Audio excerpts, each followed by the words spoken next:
欢迎来到新兴消息频道，请订阅频道，所以大家不要错过当天最热门的新闻。我们今天的时事通讯包括以下内容：谭松韵与翁美玲对比，角色互换一下，谁会更胜一筹呢？谭松韵和翁美玲外貌不算那种惊艳的大美女，但个子小巧，五官还挺耐看。她们各有特色，不靠颜值吃饭，也是实力派演员。谭松韵和翁美玲都是演技超群的演员，他们的代表作中，袁今夏和黄蓉这两个角色都展现出了非常机灵活泼、可爱动人的演技。这两位演员在演绎这两个角色时，都发挥得相当出色，让人印象深刻。可以说，谭松韵和翁美玲的表演水平都相当高，各自为观众带来了很多精彩的角色。他们对待男朋友特别专一、纯情，还痴情的不得了，真的是全心全意呢。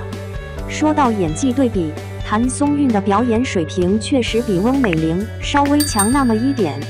谭松韵若是由黄蓉执导，肯定能大火一把，绝对会是个成功的作品。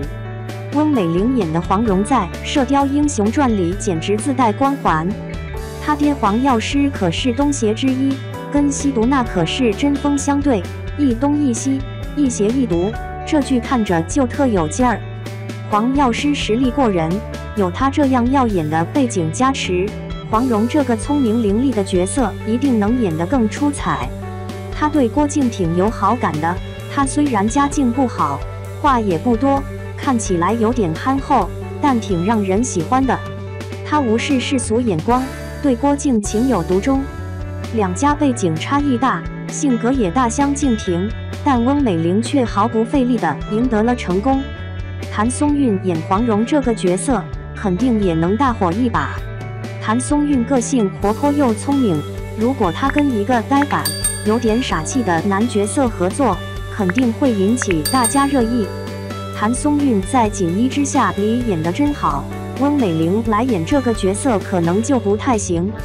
谭松韵出身寒门，家里条件不好，过得挺艰难的。更糟糕的是，她爸爸也不在身边，家里真是雪上加霜。她用自己那活泼开朗的个性，以及对待他人时展现出的真诚和善良，成功地塑造了角色形象，让人印象深刻。谭松韵演技超棒，把袁今夏这个角色演得活灵活现。剧里，袁今夏也谈起了恋爱，不过他看上的可是个家世显赫的官宦子弟没有华丽的光环，他仅凭聪明、纯真、善良和爱，还有那份直率可爱的个性，成功打动了爱人的心。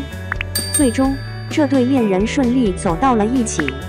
袁今夏被谭松韵演得活灵活现，看得观众心里直痒痒。翁美玲演袁今夏可能不太合适，她老爱撅嘴发脾气，但黄蓉就不一样，有黄老邪撑腰，她生气起来都显得特别可爱。没有依靠的时候，一生气就容易暴露性格弱点。袁今夏的家庭环境不太理想，但她始终保持着乐观的态度来面对生活。谭松韵在角色分析上做得非常棒，演技也超赞，可以说是非常到位了。两个人有很多地方挺像的，但也有很多不一样的地方。相似的地方就是他们都很聪明，而且都很有幽默感，总能逗人开心。但是呢，他们性格就不太一样了，一个比较内向，喜欢安静，另一个就外向多了，总是活力四射。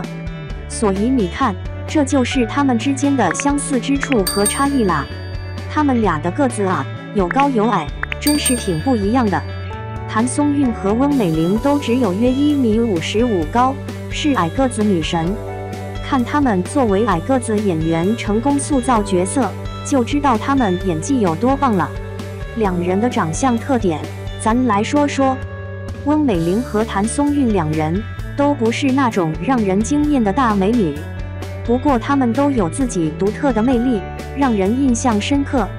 翁美玲虽然鼻子偏大，鼻梁稍塌，嘴巴也显大，还有2颗不太整齐的兔牙，但这些特点并不影响他演绎各种角色时的精彩表现，因此深受大家喜爱。谭松韵虽然个子小小的，但她的鼻子总让人忍不住多看几眼。说实话，她的鼻子有点朝天，鼻孔也稍微外翻，这可能是她长相上最明显的不足了。不过，这并不影响她的整体魅力。两人的性格嘛，其实有挺大差异的，但也有那么一些相似的地方。说说不同吧，他们一个外向开朗，喜欢热闹，另一个呢，内向沉稳，偏爱安静。一个喜欢冒险，总是追求新鲜刺激，另一个则更看重稳定，不喜欢变动。再说说相同的吧，他们都很善良，对朋友和家人都特别好，也都很有责任心，做事都很认真。还有啊，他们都喜欢旅游，喜欢探索未知的世界。总的来说，虽然他们的性格有很多不一样的地方，但也有共同之处，这就是他们的独特魅力吧。这两个人性格上挺像的，但每个人都有自己独特的个性特点。他们性格都很单纯，机灵又可爱，在对待爱情上，两人的观念也是出奇的一致。黄蓉这个角色是由翁美玲饰演的，她最大的特点就是聪明绝顶，脑袋里总是充满新奇的想法。翁美玲把黄蓉演得活灵活现，真是聪明又可爱。袁今夏、谭松韵演得真好，她这人特别直爽，心眼儿也好，总是充满爱心。不仅事儿能干得漂亮，嘴巴也特会说，真是个人才啊。总的来说，两位演员都演得挺好，但如果真要对比一下，谭松韵的演技似乎比翁美玲更出色一些。2. 谭松韵蜀锦人家还未开播，已成剧王。蜀锦这一源自四川省成都市的特产，不仅是中国国家地理标志产品，更是承载着深厚历史文化底蕴的手工艺品。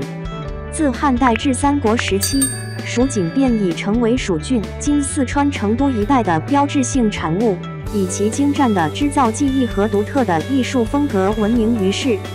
蜀锦的制作工艺堪称一绝，它主要采用染色的熟丝线作为原料，通过经线起花、彩条起彩或彩条添花等复杂手法，巧妙地将几何图案组织与精美纹饰相融合。这种织造方式赋予了蜀锦独特的视觉效果，使其色调鲜艳，对比强烈，充满了汉民族特色和浓郁的地方风情。拥有2000年悠久历史的蜀锦，以其经线彩色起彩、彩条添花、经纬起花等织造技艺而独树一帜。其图案设计多样，包括方形、条形、几何骨架添花等，展现出对称纹样和四方连续的美感。作为中国4大名锦之一，蜀锦与南京的云锦、苏州的宋锦、广西的壮锦齐名，共同彰显了中国丝绸文化的博大精深。四川古称蜀，蜀国和蚕丛之国，是中国丝绸文化的发源地之一。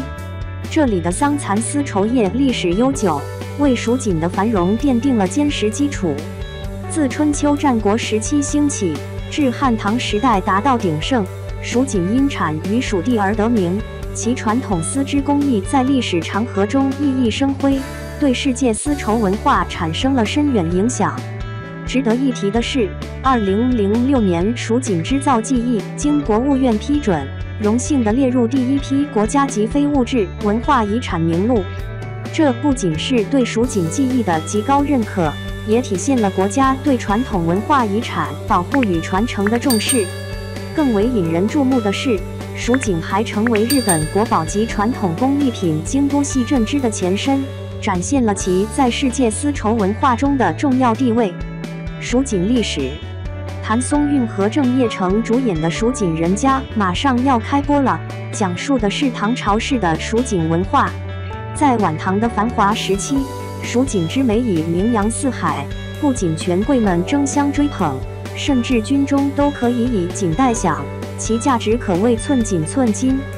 这使得蜀锦成为了各方势力争夺的焦点，尤其是在蜀中的益州，锦业的繁荣背后隐藏着深不见底的暗涌。